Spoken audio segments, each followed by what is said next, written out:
Hello friends, नमस्ते। कैसे हो आप लोग। इस वीडियो में हम इंडियन पॉलिटिक्स के ऊपर top 60 most important MCQ question practice करेंगे। आज जो हमारा सब टॉपिक है इंडियन पॉलिटिक्स का formation and reorganisation of state. India में स्टेट्स किस तरह बना, रीऑर्गेनाइजेशन किस तरह हुआ, ये सारे एमसीक्यू इस वीडियो में हम इंक्लूड किए हैं, जो आपके सारे कॉम्पिटिटिव एग्जाम के लिए काफ़ी महत्वपूर्ण रहेगा। आप वीडियो लास्ट तक देखिए और एंजॉय कीजिए। तो देखिए, आज जो इंडियन पॉलिटी का क्लास है, क्लास नंबर 70 है। आप प्रीवियस ऑल क्लासेस देख सकते हैं, जिसमें हम इंडियन पॉलिटिक्स के ऊपर जितने सारे भी सब टॉपिक है कवर किया है। आपके एग्जाम के लिए काफ़ी महत्वपूर्ण रहेगा, जिस टाइप का एग्जाम आप दे रहे हो। तो क्वेश्चन नंबर 1 क्या पूछा गया, देखिए। Under article 3 parliament has the power to, यानी कि आर्टिकल 3 के अंदर पार्लियामेंट का किस तरह अधिकार है, किस तरह पावर है। ऑप्शन देखिए, ऑप्शन देखकर इसका उत्तर गैस कीजिए या फिर कमेंट कीजिए, क्या होगा इसका सटीक उत्तर।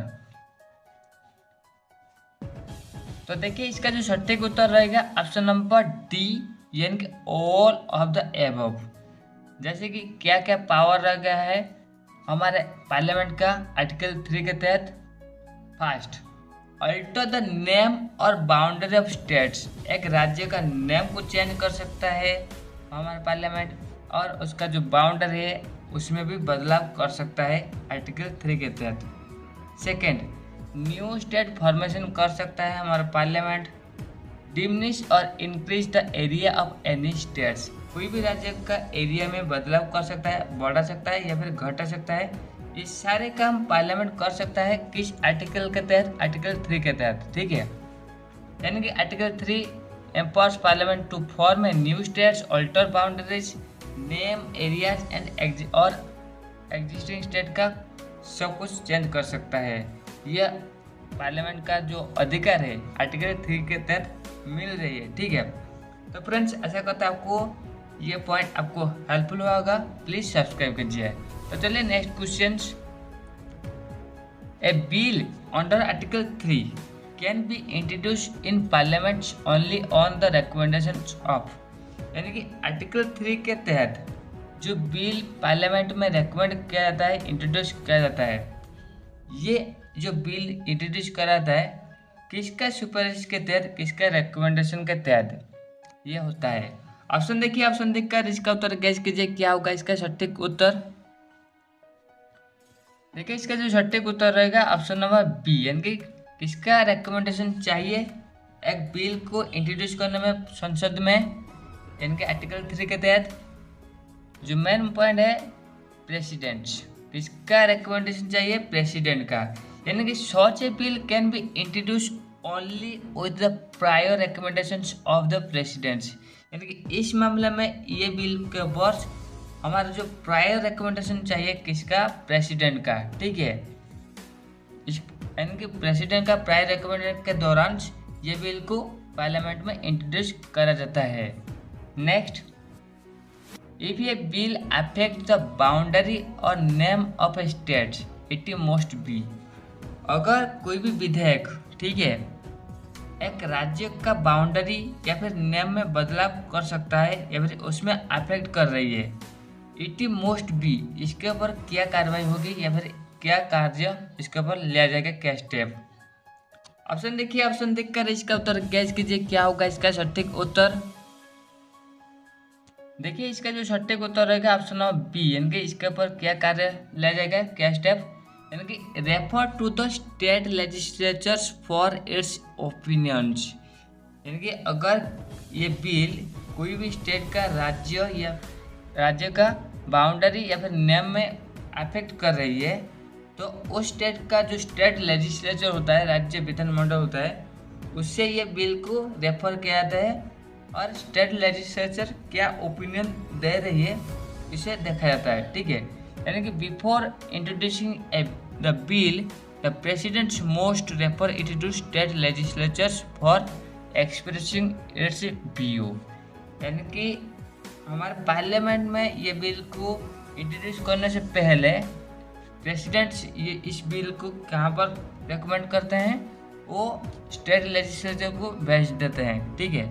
और स्टेट लेजिस्लेचर जो ओपिनियन देते हैं उस ओपिनियन के आधार पर प्रेसिडेंट स्टेप लेते हैं, नेक्स्ट स्टेप।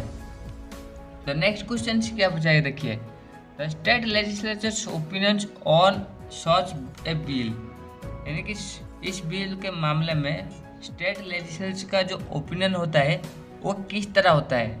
क्या ये बाउंड्री होता है, बाउंड्री, क्या ये एडवाइजरी होता है या फिर मैंडेटरी होता है, किस तरह का ये होता है उनका रिकमेंडेशंस।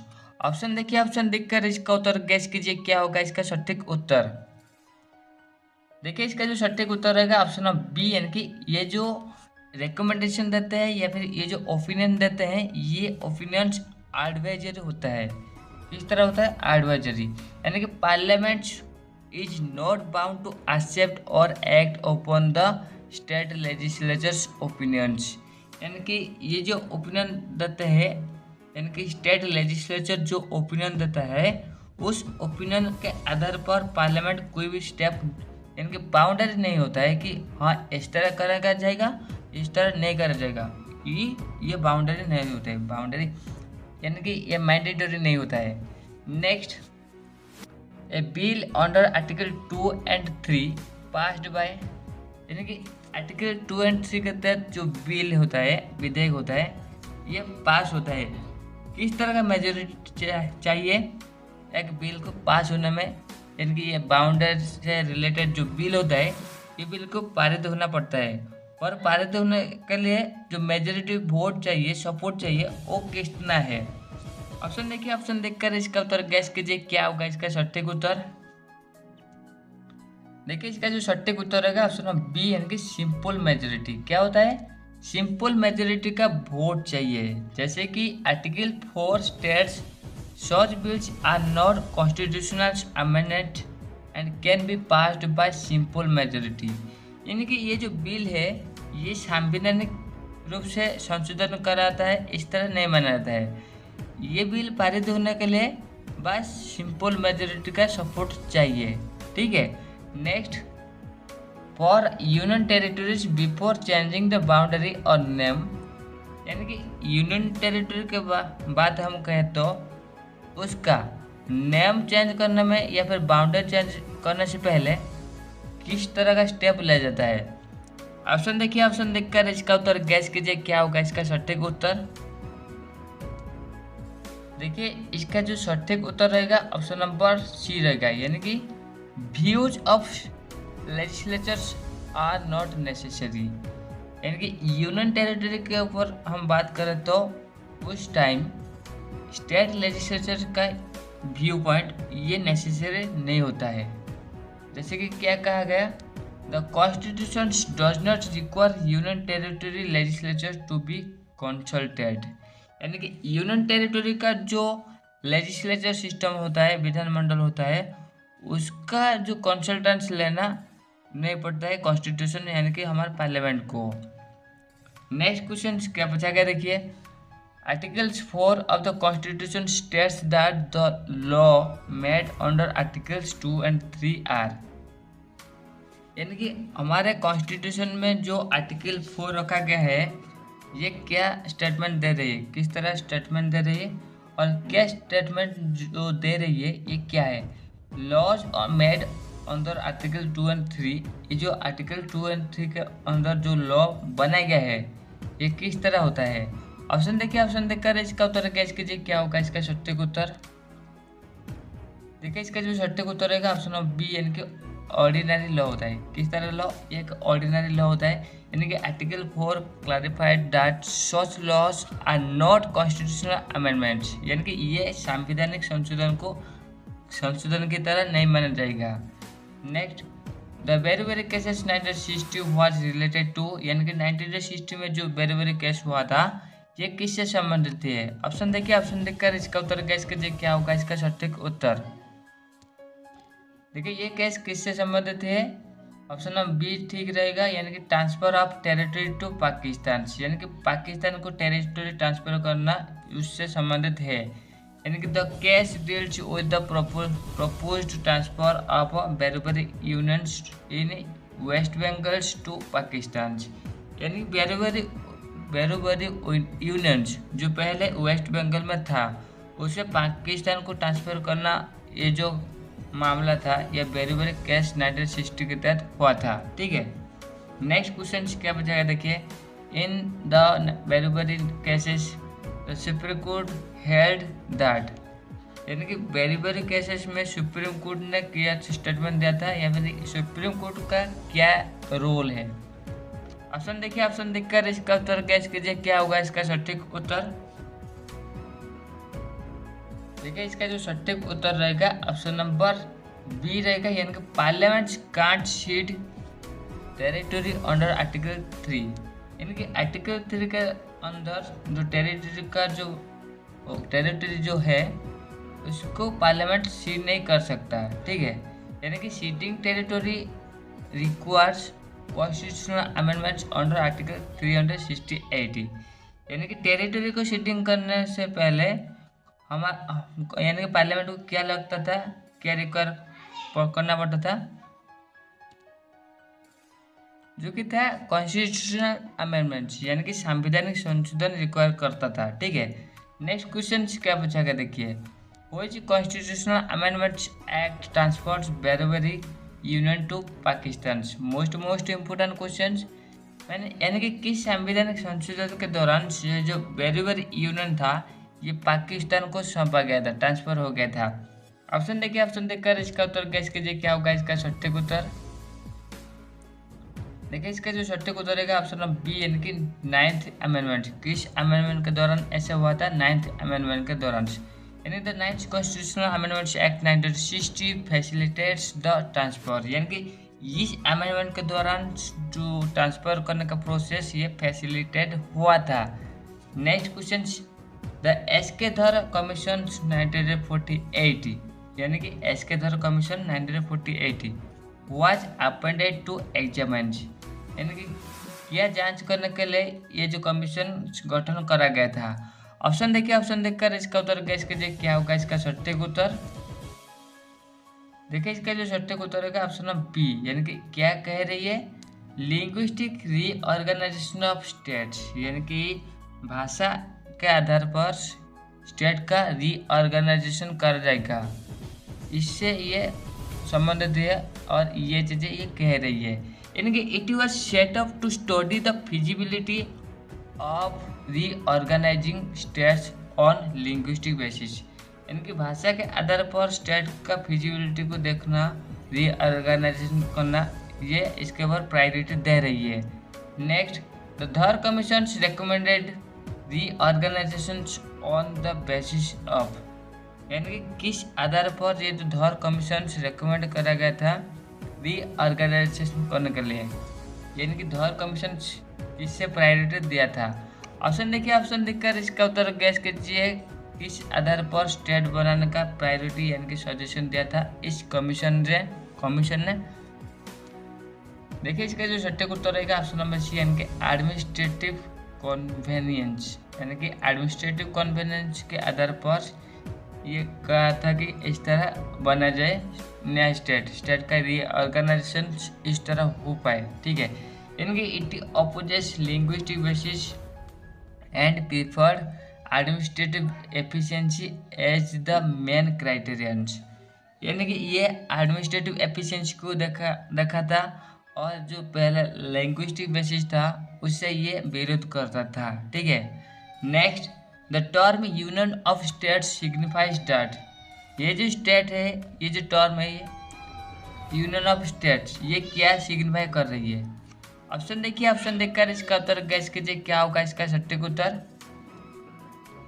देखिए इसका जो सटीक उत्तर रहेगा ऑप्शन नंबर बी, यानी कि क्या सिग्निफाई कर रही है, union is undistributable but states are not, यानी कि हमारा जो संघ है ये अखंड है। ठीक है, इसे खंडित नहीं करा जा सकता, पर स्टेट में बदलाव करा जा सकता है, स्टेट में जो बाउंड्री होता है उसमें अल्टर करा जा सकता है।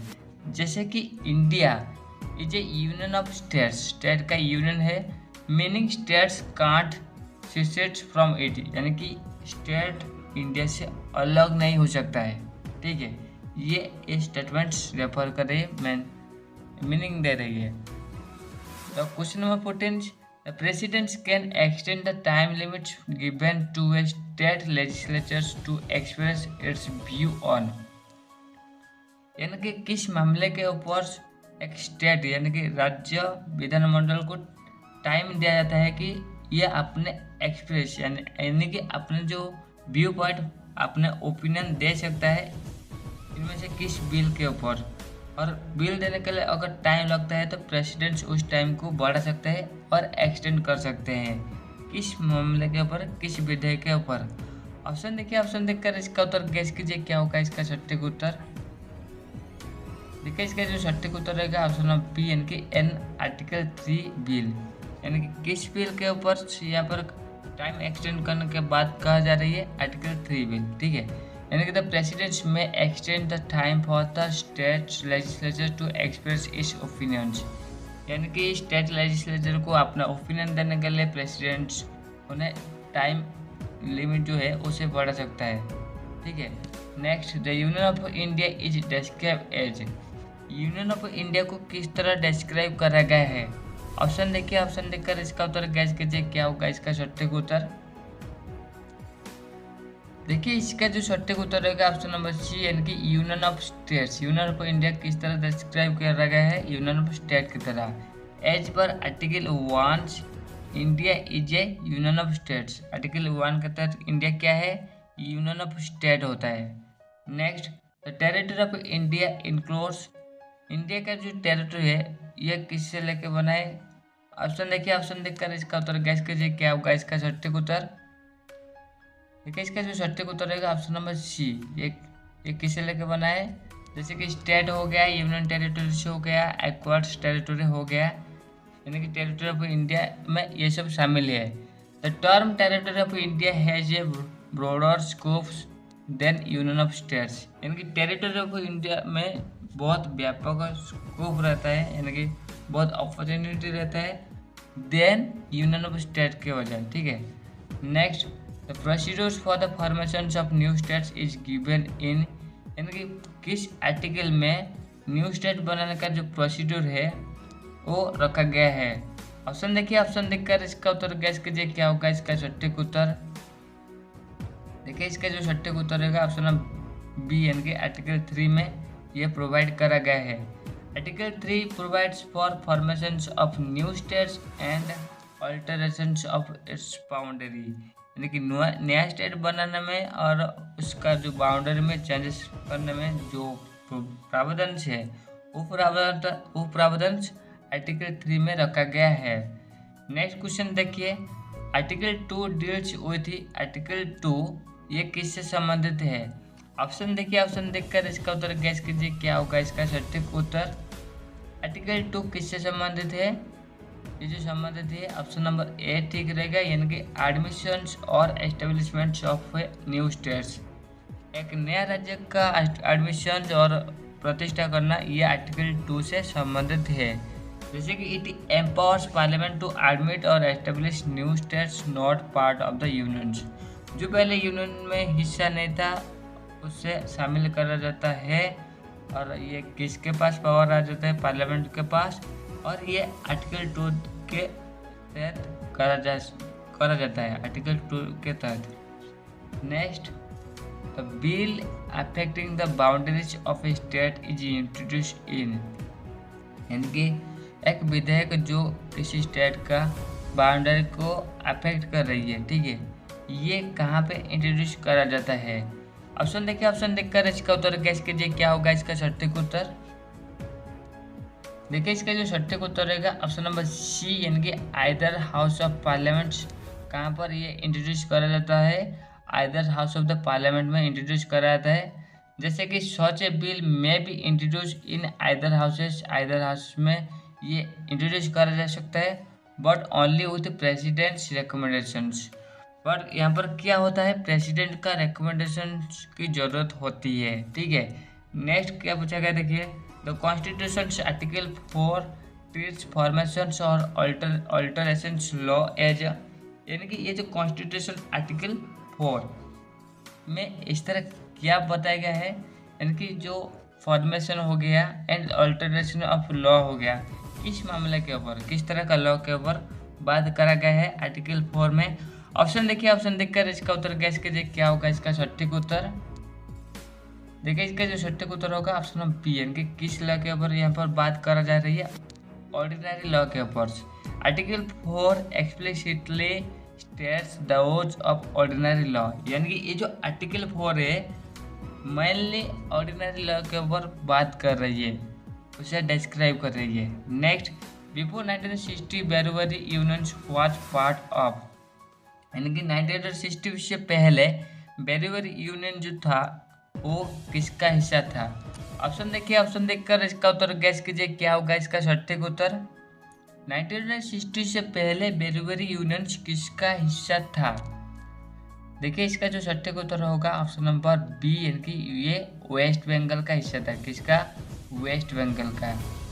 जैसे कि Berubari union was a regions in West Bengal proposed for transfer to Pakistan, यानी कि यहाँ पर प्रपोजल दिया गया था कि इसे पाकिस्तान को ट्रांसफर करा जाए, ठीक है। Next, the Berubari presidential reference was made under, यानी कि किस आर्टिकल के तहत बेरुवरी प्रेसिडेंशियल रेफरेंस हुआ था। ऑप्शन देखिए, ऑप्शन देखकर इसका उत्तर गैस कीजिए क्या होगा इसका सटीक उत्तर। देखिए इसका जो सटीक उत्तर होगा ऑप्शन नंबर ए, यानी कि आर्टिकल 143 के तहत इसका रिकमेंडेशन रेफरेंस हुआ था। प्रेसिडेंशियल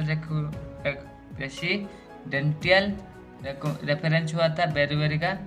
जैसे कि the president sought the supreme court's opinions under article 143 advisory jurisdiction की तरह, ठीक है। Next, the Indian independent act 1947 provides the princely states code, यानी कि इंडियन इंडिपेंडेंट एक्ट जो है ये जितने सारे भी रियासत थे यानी कि प्रिंसली स्टेट थे उन्हें किस तरह का अपॉर्चुनिटी दिया था या फिर किस तरह का ऑप्शन उनके लिए रखा था। ऑप्शन देखिए, ऑप्शन देखकर इसका उत्तर गैस कीजिए क्या होगा इसका सटीक उत्तर। 1993 जो इंडियन इंडिपेंडेंट एक्ट है ये प्रिंसली स्टेट को किस तरह का अपॉर्चुनिटी दिया था। ऑप्शन देखिए, ऑप्शन देखकर इसका उत्तर गैस कीजिए क्या होगा इसका सटीक उत्तर। देखिए इसका जो सटीक उत्तर रहेगा ऑप्शन नंबर डी, यानी कि ऑल ऑफ द अबव, यानी कि इतने सारे ऑप्शन उनके लिए रखा गया था इस एक्ट के तहत। The act gave states the options to join in India, join Pakistan और रिमेन इंडिपेंडेंट।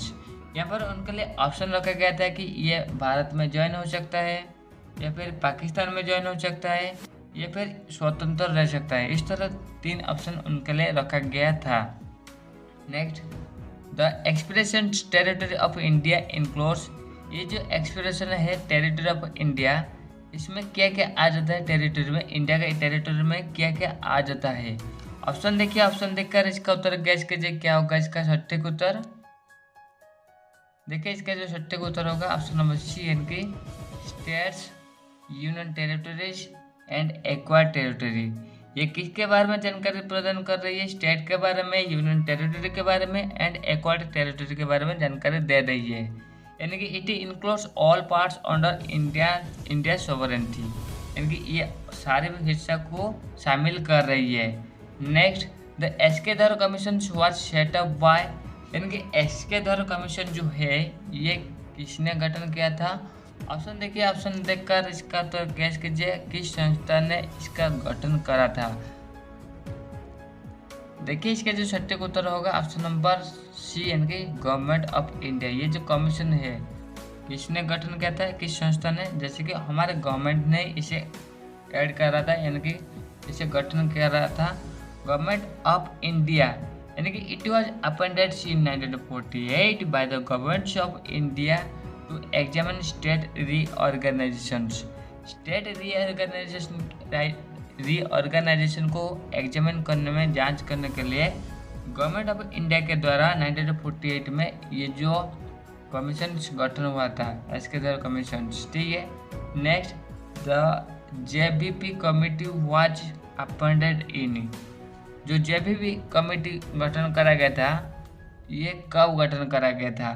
ऑप्शन देखिए, ऑप्शन देखकर इसका उत्तर गैस कीजिए क्या होगा इसका सटीक उत्तर। देखिए इसका जो सटीक उत्तर रहेगा ऑप्शन नंबर बी रहेगा, यानी कि 1948 में इसका गठन करा गया था।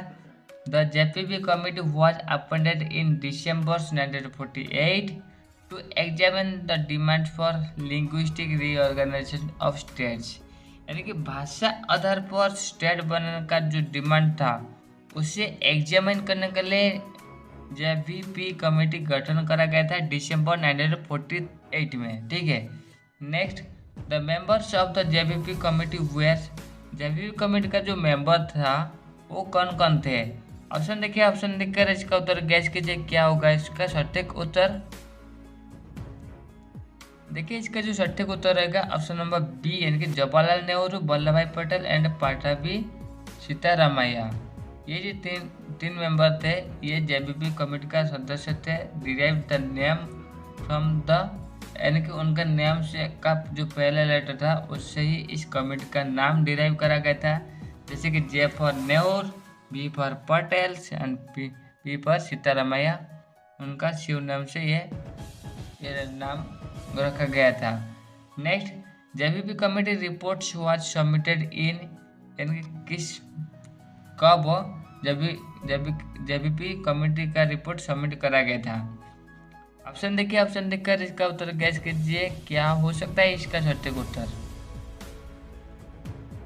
देखिए इसका जो सटीक उत्तर रहेगा ऑप्शन ऑफ बी, यानी कि 1949 में ये सबमिट करा गया था। यानी कि the committee submitted its report in April 1949 में। कब? अप्रैल 1949 में ये कमेटी अपने रिपोर्ट को सबमिट करा था। Next, JPB committee rejected which as the sole basis for reorganisation of states, यानी कि जेपीबी कमिटी जो था ये रिजेक्ट करा था which as the sole basis, यानी कि इनमें से किससे, यानी कि सोल बेसिस यानी कि मूल आधार की तरह नहीं माना था, उसे रिजेक्ट करा था, अमान्य करा था। ऑप्शन देखिए, ऑप्शन देखकर इसका उत्तर गैस कीजिए क्या होगा इसका सटीक उत्तर। यानी किस तरह का जो स्टेट का रीऑर्गेनाइजेशन को उसने रिजेक्ट किया था इस कमेटी ने। तो देखिए इसका जो सटीक उत्तर है ऑप्शन सी, यानी कि लिंग्विस्टिक फैक्टर्स, यानी कि भाषा आधार पर विभाजन होना या भाषा आधार पर नया राज्य बनाना, ये जो पॉइंट है इससे ये इस कमेटी ने रिजेक्ट करा था। The committee rejected language as the only basis for the creating new states, यानी कि लैंग्वेज को ओनली बेसिस माना जाकर एक नया राज्य बनाने के लिए इस तरह का जो कॉन्सेप्ट था, इस तरह का कॉन्सेप्ट को जेपीबी कमिटी ने रिजेक्ट करा था। Next, the first linguistic state created in India was most important questions, जो फर्स्ट लिंग्विस्टिक बेसिस में जो स्टेट बना था इंडिया में वो क्या है, किस राज्य है बताओ। ऑप्शन देखिए, तो देखिए इसका जो सटीक उत्तर रहेगा ऑप्शन नंबर बी, यानी कि आंध्र स्टेट, आंध्र प्रदेश। जैसे कि Andhra state was formed in 1953 for Telugu speaking people separated from Madras state, यानी कि पहली बार जो तेलुगु स्पीकिंग लोग थे, तेलुगु कहने वाले लोग, उनको लेके आंध्र स्टेट बना। वो कहाँ से सेपरेट हो गए? मद्रास स्टेट से वो सेपरेट हो गए। Next, Andhra state was created in which year, किस साल आंध्र जो स्टेट था यह बना है, इस स्टेट का किस साल बना था। ऑप्शन देखिए, ऑप्शन देखकर इसका उत्तर गैस कीजिए क्या होगा इसका सटीक उत्तर। तो देखिए इसका जो सटीक उत्तर रहेगा ऑप्शन नंबर सी, यानी कि 1953 में ये बना था। यानी कि it was created in October 1953 becoming India's first linguistic states. और ये जब बना ये क्या बन गया? इंडिया का पहला भाषा आधारित राज्य बन गया। ठीक है, next, the formation of Andhra states leads to, यानी कि आंध्र स्टेट का जो बना गया था ये क्या लीड कर रही है। ऑप्शन देखिए, ऑप्शन देखकर इसका उत्तर कमेंट कीजिए क्या होगा इसका सटीक उत्तर। यानी कि ये जो पहला बन गया आंध्र स्टेट, इसके आधार पर क्या क्या क्या सिचुएशन आ गया। तो देखिए इसका जो सटीक उत्तर होगा ऑप्शन नंबर ए, यानी कि demands for more linguistic state, देखिए, एक स्टेट अगर लैंग्वेज के बेसिस पर हो जाता है तो बाकी स्टेट के जो लोग होते हैं, बाकी जो दूसरा लैंग्वेज का जो लोग रहते हैं, यानी कि अदर स्पीकिंग लैंग्वेजेस, वो भी स्टेट डिमांड करते हैं कि हमको भी हमारे लैंग्वेज के आधार पर एक नया राज्य बनाओ। तो उसी सेम सिचुएशन बन गया, यानी कि the succession of Andhra movement के सक्सेस होने के बाद inspire the similar demand for the other linguistic group. ठीक है, next, the state reorganisation commission was appointed in. ये जो स्टेट रीऑर्गेनाइजेशन कमीशन, ये कब गठन करा गया था? ऑप्शन देखिए, ऑप्शन देखकर इसका उत्तर गैस कीजिए क्या होगा इसका सटीक उत्तर। देखिए, इसका जो सटीक उत्तर होगा ऑप्शन नंबर सी, इनके 1953 में इसे रीऑर्गेनाइजेशन करा गया था। The Fazal Ali commission was appointed in December 1953। इस कमीशन कब अपॉइंट करा गया था? दिसंबर 1953 में अपॉइंट करा गया था। Next, the chairman of the state reorganisation commission, यानी कि स्टेट रीऑर्गेनाइजेशन कमीशन का जो चेयरमैन है वो कौन है? ऑप्शन देखिए, ऑप्शन देखकर इसका उत्तर गैस कीजिए क्या होगा इसका सटीक उत्तर। तो देखिए, इसका जो सटीक उत्तर होगा ऑप्शन नंबर डी, यानी कि फजल अली। कौन थे चेयरमैन? फजल अली थे। जैसे कि यहाँ पर कहा गया है, Fazal Ali a former chief justice of Patna high court was the chairman of the commission. यानी कि फजल अली जो पहले chief justice Patna high court का क्या थे? फॉर्मर चीफ जस्टिस थे। ठीक है, वो चेयरमैन बन गए इस कमीशन का। Next, the other two members of the state reorganisation commission हुए, यानी कि एक तो फजल अली बन गए और 2 मेंबर इस कमेटी में थे। वो कौन कौन थे? ऑप्शन देखिए, ऑप्शन देखकर इसका उत्तर गैस कीजिए क्या होगा इसका सटीक उत्तर। तो देखिए, इसका जो सटीक उत्तर रहेगा ऑप्शन ऑफ बी, यानी कि K M Panikkar and H N Kunzru. कौन कौन थे? के एम पानिकर थे एंड एच एन कुंजरू थे।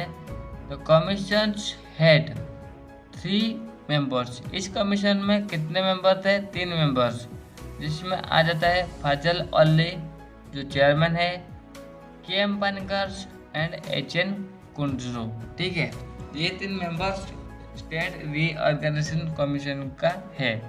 Next, the Fazal Ali commission submitted its report in, यानी कि फजल अली कमीशन जो है ये अपना रिपोर्ट को सबमिट किए थे। कब? ऑप्शन देखिए, ऑप्शन देखकर इसका उत्तर गैस कीजिए क्या होगा इसका सटीक उत्तर। तो देखिए, इसका जो सटीक उत्तर होगा ऑप्शन बी, यानी कि 1955 में। It is submitted its report in September 1955। ये अपना रिपोर्ट को कब सबमिट करा था? 1955 सितंबर में। ठीक है, next, the Fazal Ali commission broadly accepted which as the basis for state reorganisation, यानी कि एक नया राज्य बनाने में जो फजल अली कमीशन ने किस कॉन्सेप्ट को ब्रॉडली एक्सेप्ट करा था? ऑप्शन देखिए, ऑप्शन देखकर इसका उत्तर गैस कीजिए क्या होगा इसका सटीक उत्तर। तो देखिए, इसका जो सटीक उत्तर रहेगा ऑप्शन नंबर सी, यानी कि लिंग्विस्टिक बेसिस, यानी कि भाषा आधार पर नया राज्य बनेगा। इसके ऊपर ये प्रायोरिटी दिया था फजल अली कमीशन ने, यानी कि it accepted language at the main basis but not the only one. यहाँ पर जो मेन बेसिस मुख्य आधार माना गया था उसे क्या लिया गया था? वो भाषा को लिया गया था। ठीक है, next, the commission rejected the theory of, यानी कि ये जो कमीशन है ये रिजेक्ट कर रहा था किस तरह का थ्योरी को? ऑप्शन देखिए, ऑप्शन देखकर इसका उत्तर गैस कीजिए क्या होगा इसका सटीक उत्तर। किस तरह का थ्योरी को यह रिजेक्ट किया था इस कमीशन ने? तो देखिए, इसका जो सटीक उत्तर होगा ऑप्शन बी, यानी कि 1 लैंग्वेज 1 स्टेट। 1 लैंग्वेज 1 स्टेट ये जो थ्योरी था इससे ये कमीशन रिजेक्ट करा था, यानी कि it believed linguistic principles should not override national unity. ये बिलीव कर रहा था कि जो लिंग्विस्टिक प्रिंसिपल है ये नेशनल यूनिटी के ऊपर दबदबा नहीं रख सकता है। ठीक है, यानी कि इसके ऊपर ये नहीं है। Next, the primary considerations according to the commissions was, यानी कि ये जो कमीशंस का जो लक्ष्य था, प्राइमरी कंसिडरेशंस, वो क्या था। ऑप्शन देखिए, ऑप्शन देखकर इसका उत्तर गैस कीजिए क्या होगा इसका सटीक उत्तर। तो देखिए इसका जो सटीक उत्तर रहेगा ऑप्शन नंबर सी, यानी कि unity and security of the country. ये यूनिटी को देख रही है और सिक्योरिटी को देख रही है एक कंट्री का। National unity was regarded as the most important factor, यानी कि नेशनल यूनिटी को क्या किस तरह रिगार्ड करा जा रही है, मोस्ट इम्पोर्टेंट फैक्टर की तरह रिगार्ड करा जा रही है। ठीक है। Next, which of the followings was not among the 4 factors identified by the commissions. यहाँ पर क्या कहा गया है, इनमें से क्या जो जो मेन पॉइंट नहीं होता है इस कमीशन का आइडेंटिफिकेशन के लिए। ऑप्शन देखिए, ऑप्शन देखकर इसका उत्तर गैस कीजिए क्या होगा इसका सटीक उत्तर। तो देखिए इसका जो सटीक उत्तर होगा ऑप्शन नंबर सी, यानी कि रिलीजियस कॉम्पोजिशंस, यानी कि रिलीजियस कॉम्पोजिशंस, इसके ऊपर इस कमीशन का कोई भी लक्ष्य नहीं था, कोई भी कॉन्सेप्ट को ये नहीं अपनाया था स्टेट रीऑर्गेनाइजेशन करने के लिए, यानी कि religion was not factors instead of welfare, unity and language were emphasized। यानी कहाँ पर जन कल्याण हो सकता है, कहाँ पर एकता बन पाए और कहाँ पर लैंग्वेज को एम्फासाइज कर पाए, उसके ऊपर ये प्रायोरिटी दिया था इस कमीशन ने। Next, how many states did commission recommended to create, यानी कि ये जो कमीशन था कितने सारे स्टेट का बनाने के लिए ये कमीशन रिकमेंडेशन दिया था। तो ऑप्शन देखिए, ऑप्शन देखकर इसका उत्तर गैस कीजिए क्या होगा इसका सटीक उत्तर। देखिए इसका जो सटीक उत्तर होगा ऑप्शन नंबर डी, कितने सारे स्टेट बनाने के लिए ये रिकमेंडेशन दिया था, जो कि था 16, यानी the commission proposed 16 states and 3 union territory, यानी कि 16 राज्य बनाने के लिए और 3 यूनियन टेरिटरी बनाने का ये सजेशन दिया था। Next, the commission recommended abolitions of which classifications, यानी कि किस तरह का क्लासिफिकेशन को रद्द करने के लिए इस कमीशन ने सिफारिश किया था। ऑप्शन देखिए, ऑप्शन देखकर इसका उत्तर गैस कीजिए क्या होगा इसका सटीक उत्तर। तो देखिए इसका जो सटीक उत्तर रहेगा ऑप्शन नंबर सी, यानी कि part A, part B, C, D, ये जो स्टेट क्लासिफिकेशन हुआ था इसका रद्द, यानी कि ये एबॉलिश करने का इस कमीशन ने सिफारिश यानी कि रिकमेंडेशन करा था। The old classification from 1950 constitution was proposed to be abolished. ठीक है। Next, the state reorganisation act was passed in, ये जो स्टेट रीऑर्गेनाइजेशन एक्ट है ये कब पारित हुआ था। ऑप्शन देखिए, ऑप्शन देखकर इसका उत्तर गैस कीजिए क्या होगा इसका सटीक उत्तर। तो देखिए इसका जो सटीक उत्तर होगा ऑप्शन नंबर सी, यानी कि 1956 में ये पारित हुआ था। The state reorganisation act 1956 implemented the commission recommendations, यानी कि ये जो एक्ट इम्प्लीमेंट हुआ था इस कमीशन के रिकमेंडेशन के दौरान। ठीक है। Next, the government of India accepted the Fazal Ali commission report हुई थी, यानी कि गवर्नमेंट ऑफ इंडिया जो है ये फजल अली कमीशन का रिपोर्ट को एक्सेप्ट किया था, किस आधार पर। ऑप्शन देखिए, ऑप्शन देखकर इसका उत्तर गैस कीजिए क्या होगा इसका सटीक उत्तर। इसका जो सटीक उत्तर होगा ऑप्शन नंबर बी, यानी कि सर्टेन मॉडिफिकेशन एक्सेप्ट करा गया था पर कुछ मामले में मॉडिफिकेशन करा गया था। The recommendation were accepted with minor modifications. ठीक है, यानी कुछ मामले में मॉडिफिकेशन करा गया था। नेक्स्ट क्वेश्चन क्या पूछा गया देखिए, which was the first linguistic state formed before the states reorganisation act 1956, यानी कि ये जो स्टेट रीऑर्गेनाइजेशन एक्ट 1956 से पहले इनमें से कौन सा राज्य पहले बन गया था भाषा आधार पर। ऑप्शन देखिए, ऑप्शन देखकर इसका उत्तर गैस कीजिए, क्या होगा इसका सटीक उत्तर। तो देखिए इसका जो सटीक उत्तर रहेगा ऑप्शन नंबर बी, यानी कि आंध्र प्रदेश जो बन गया था 1953 में। Andhra was first linguistic state. Next, Fazal Ali commission regarded linguistic and cultural homogeneity as, यानी कि ये जो लिंग्विस्टिक को और कल्चरल को सम रूप से देखा जाएगा, इस तरह का जो रिगार्ड करा गया था इस कमीशन के दौरान। और क्या इसके ऊपर क्राइटेरिया रह रही है। ऑप्शन देखिए, ऑप्शन देखकर इसका उत्तर गैस कीजिए, क्या होगा इसका सटीक उत्तर। क्या होमोजेनिटी रखा जाएगा।